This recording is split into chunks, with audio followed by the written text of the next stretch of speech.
নমস্কার।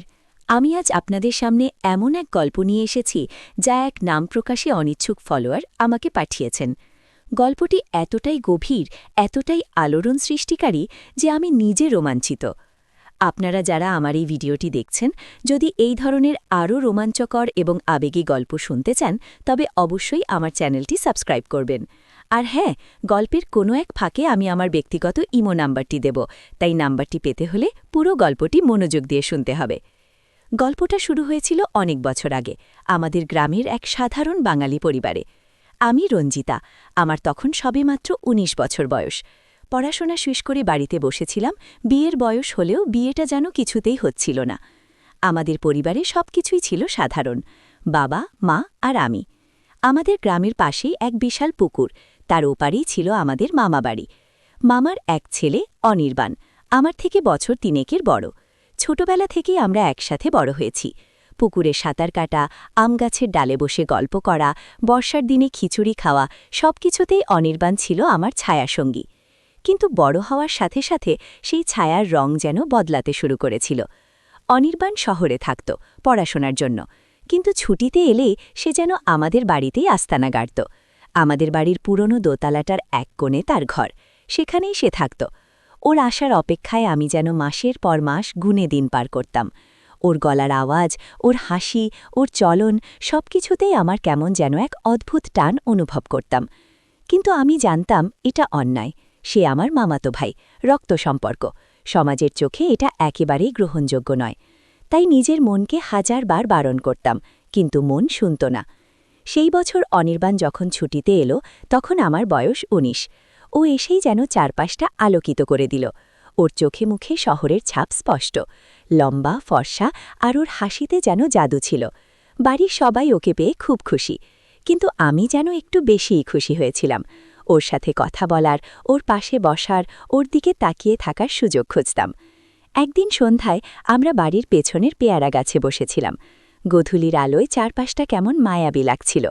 আমি পেয়ারা খাচ্ছিলাম আর অনির্বাণ তার মোবাইলে কিছু দেখছিল।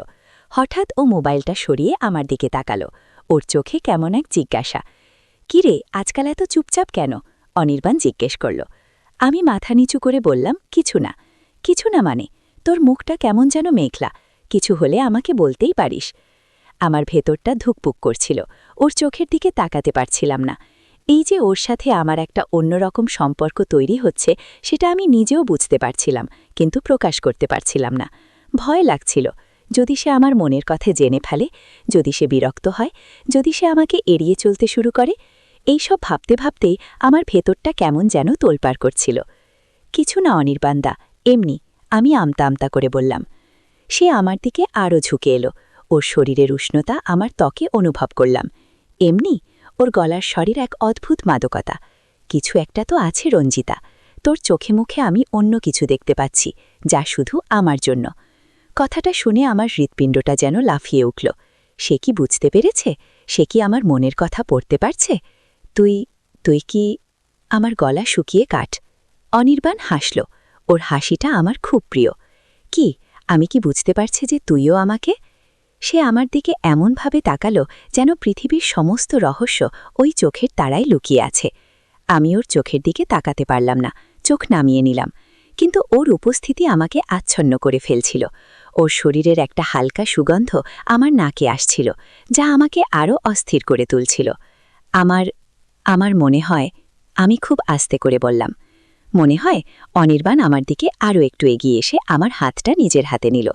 ওর হাতের স্পর্শে আমার সমস্ত শরীর যেন বিদ্যুৎ খেলে গেল। "ঠিক করে বল রঞ্জিতা, লুকিয়ে রেখে কী লাভ?" ওর হাতের মুঠো ক্রমশ শক্ত হচ্ছিল। আমি ওর দিকে তাকালাম। ওর চোখ দুটোই তখন অন্যরকম এক আলো। সেই আলোয় যেন এক নিষিদ্ধ চুম্বকের টান। আমি জানি এটা ঠিক নয়, রক্ত সম্পর্ক, সমাজের চোখে এটা পাপ। কিন্তু আমার মন, আমার শরীর, আমার সমস্ত সত্তা যেন কেবল ওর কাছেই আত্মসমর্পণ করতে চাইছিল।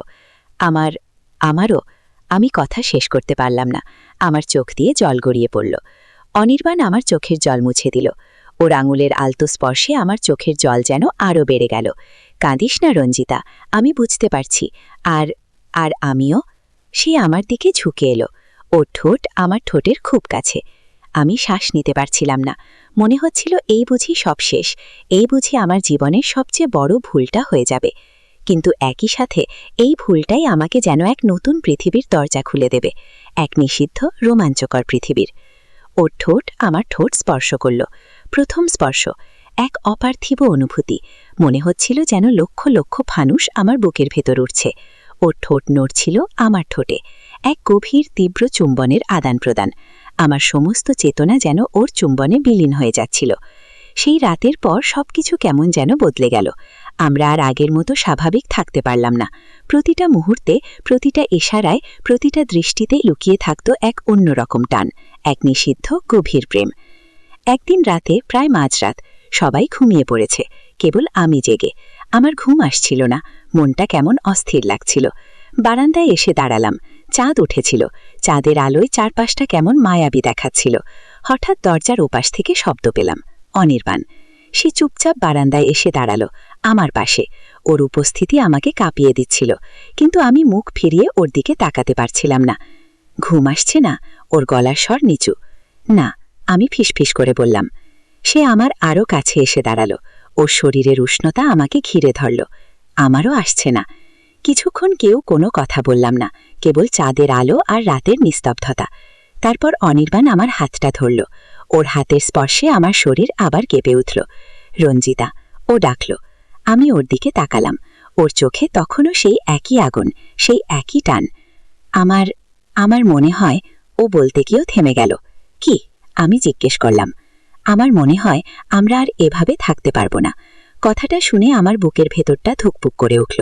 তার মানে মানে এই যে লুকিয়ে রাখা, এই যে ভয়, এটা আর ভালো লাগছে না। যদি যদি আমরা ও আমার দিকে ঝুঁকে এলো, ওর শ্বাস আমার মুখে এসে পড়ছিল। যদি আমরা এই বাঁধনটা আরও একটু। আমি ওর চোখের দিকে তাকিয়ে রইলাম। আমার সারা শরীর কাঁপছিল, একদিকে ভয়, অন্যদিকে তীব্র আকর্ষণ। এই যে নিষিদ্ধ প্রেম, এই যে সমাজের চোখে পাপ, এসবের ঊর্ধ্বে উঠেও এক গভীর টান আমাকে ওর দিকে টেনে নিয়ে যাচ্ছিল। কিন্তু কিভাবে? আমার গলার স্বর কাঁপছিল। যেমনটা আমরা চেয়েছি, যেমনটা আমাদের মন চায়। ওর ঠোঁট আবার আমার ঠোঁটের কাছে। আমি চোখ বন্ধ করে ফেললাম।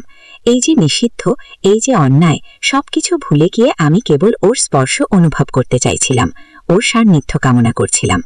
ওর ঠোঁট আমার ঠোঁটে এসে লাগল। এবার চুম্বনের গভীরতা অন্যরকম। সেখানে কোনো দ্বিধা নেই, কোনো ভয় নেই, কেবল তীব্র আকাঙ্ক্ষা। ওর হাত আমার কোমর জড়িয়ে ধরল। আমি ওর বুকে মাথা রাখলাম। ওর হৃৎস্পন্দন আমার হৃৎস্পন্দনের সাথে মিশে যাচ্ছিল।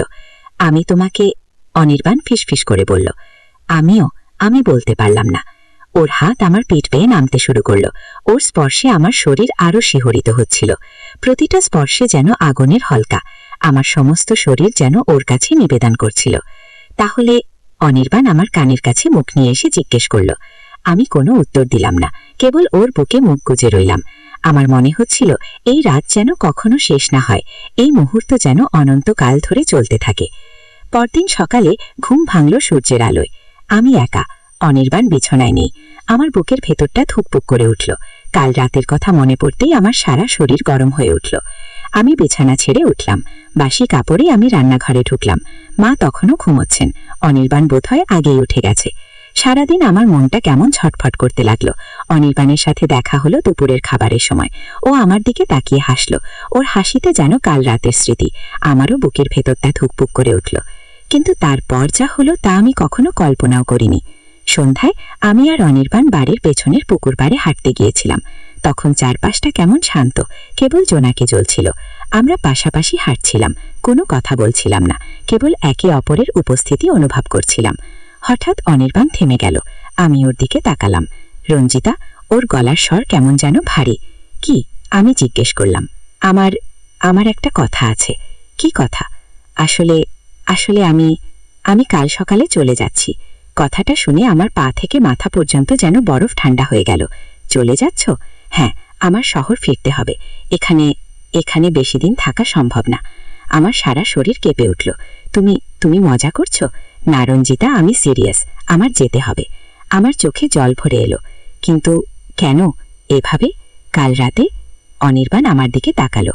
ওর চোখে কোনো সেই আগের আগুন ছিল না, সেখানে ছিল এক গভীর বেদনা। কাল রাতের ব্যাপারটা, সেটা আমাদের মাঝে একটা ভুল বোঝাবুঝি ছিল। আমি বুঝতে পারিনি। আমি আমি দুঃখিত।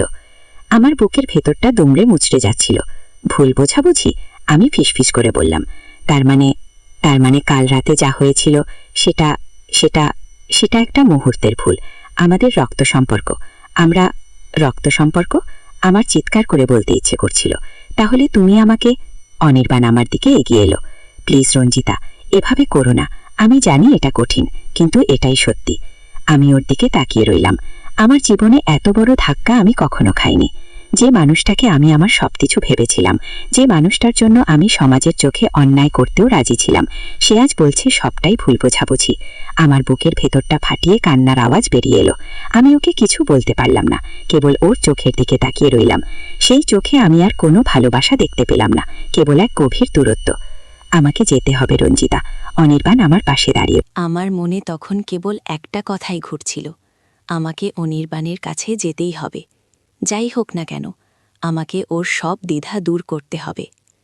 সেই রাতেই আমি সিদ্ধান্ত নিলাম, আমি অনির্বাণের শহরে যাব, ওকে খুঁজে বের করব, আর ওকে জানাবো আমি ওকে কতটা ভালোবাসি। কিন্তু কিভাবে যাব, কি বলে যাব, আর আর যদি ও আমাকে গ্রহণ না করে? আমার মনে তখন কেবল এক ভয় আর উত্তেজনা। আমি জানি এই পথটা সহজ নয়, কিন্তু আমার মন বলছে আমাকে যেতেই হবে। সেদিন রাতে আমি খুব সাবধানে আমার ব্যাগ গুছিয়ে নিলাম, পকেট থেকে কিছু টাকা সরিয়ে নিলাম। আমার মনে তখন কেবল একটাই চিন্তা, অনির্বাণ। আমার মনের ভেতর তখন লক্ষ লক্ষ প্রশ্ন। আমি কি পারব? অনির্বাণ কি আমাকে এখনও ভালোবাসে? আমাদের কি আবার নতুন করে শুরু করার সুযোগ আছে? আমি জানি না, কিন্তু আমাকে চেষ্টা করতেই হবে। ঠিক সেই মুহূর্তে দরজায় টোকা পড়ল। কে এলো এই গভীর রাতে? আমার বুকটা ধুকপুক করে উঠল।